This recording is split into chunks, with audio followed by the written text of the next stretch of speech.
सोचिए जरा, अगर आप 9 साल तक काम कर रहे हैं, देश की सबसे बड़ी टेलीकॉम कंपनी को चला रहे हैं और 24/7 ड्यूटी दे रहे हैं, लेकिन उसके बदले आपको सैलरी वही की वही, इंश्योरेंस अनसर्टेन और फ्यूचर अनक्लियर है, तो क्या आप चुप रहेंगे? नमस्कार साथियों, आज हम बात करने वाले हैं बीएसएनएल के हजारों एम्प्लॉय, पेंशनर और कॉन्ट्रैक्ट वर्कर की उस लड़ाई पर जो आज सिर्फ ऑफिस के अंदर नहीं बल्कि पूरे देश के हर सर्किल, हर डिस्ट्रिक्ट और हर एक्सचेंज में चल रहा है। आज देश भर में स्ट्राइक कैंपेन तेज हो चुका है। मीटिंग हो रही है, कन्वेंशन हो रहा है, पोस्टर लग रहा है और पैम्फलेट भी बन रहा है। और साथ ही एलआईसी के साथ ग्रुप टर्म इंश्योरेंस पर भी एक बैठक हो गई है। साथियों, सवाल ये है कि स्ट्राइक की ज़रूरत अचानक क्यों पड़ी? इंश्योरेंस जैसी बेसिक सिक्योरिटी पर भी सवाल क्यों उठ रहे हैं और इन सब का थर्ड पीआरसी से क्या कनेक्शन है? साथियों, ये वीडियो सिर्फ यूनियन का बयान नहीं है। ये वीडियो फैक्ट, नंबर और पॉलिसी डिसीजन को एनालिसिस करता है। आज हम देख पाएंगे कि स्ट्राइक कंप्लेंट के पीछे क्या सच है, जीटीआई मीटिंग के हिडन मैसेज क्या है और ये सब कुछ घूम फिराकर बीएसएनएल के थर्ड पीआरसी पर आकर कैसे अटक जाता है। इस वीडियो में कोई भड़कावा नहीं, कोई अफवाह नहीं, सिर्फ ग्राउंड रियलिटी की बात होगी। एंड तक वीडियो को देखने के बाद आप खुद डिसाइड कर पाओगे कि क्या ये स्ट्राइक गलत है या ये बीएसएनएल एम्प्लॉय की मजबूरी बन चुकी है। चलिए वीडियो को शुरू करते हैं। शुरू करने से पहले आपसे एक गुजारिश है, वीडियो को ज़्यादा से ज़्यादा शेयर कर दीजिएगा। मेरे वीडियो को लाइक करके हमारे चैनल को प्लीज़ सब्सक्राइब जरूर करिएगा। चलिए वीडियो को शुरू करते हैं और सबसे पहले ये समझते हैं कि स्ट्राइक कैंपेन प्रोग्राम है क्या।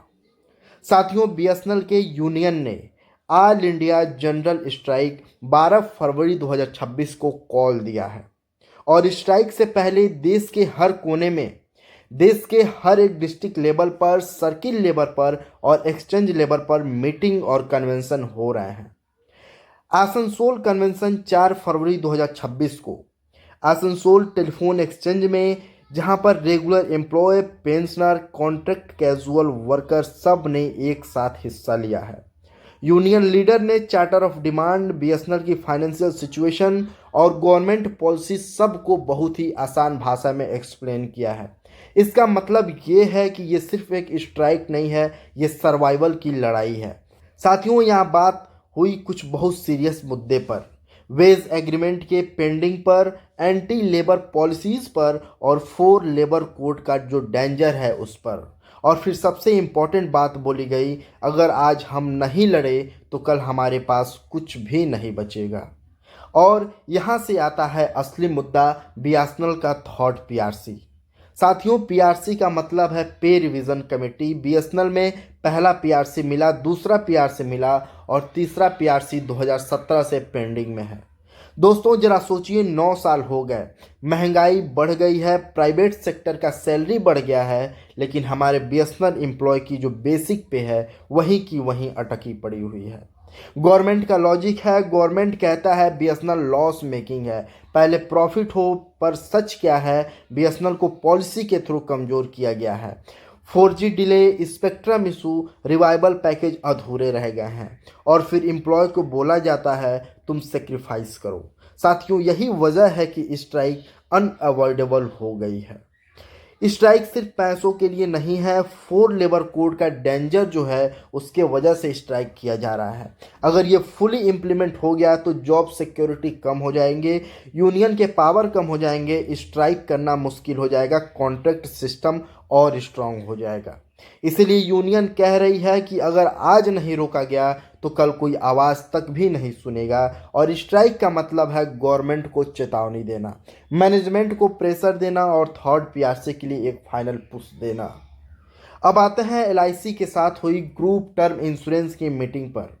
गुड न्यूज़ ये है कि group term insurance scheme continue होगी और 2026-27 में ये कंटिन्यू चलेगी। साथियों, दिक्कत ये है कि एग्जीक्यूटिव टोटल 28,989 एग्जीक्यूटिव हैं और जो ग्रुप टर्म इंश्योरेंस है उसको सिर्फ 14,521 लोगों को मिल रहा है।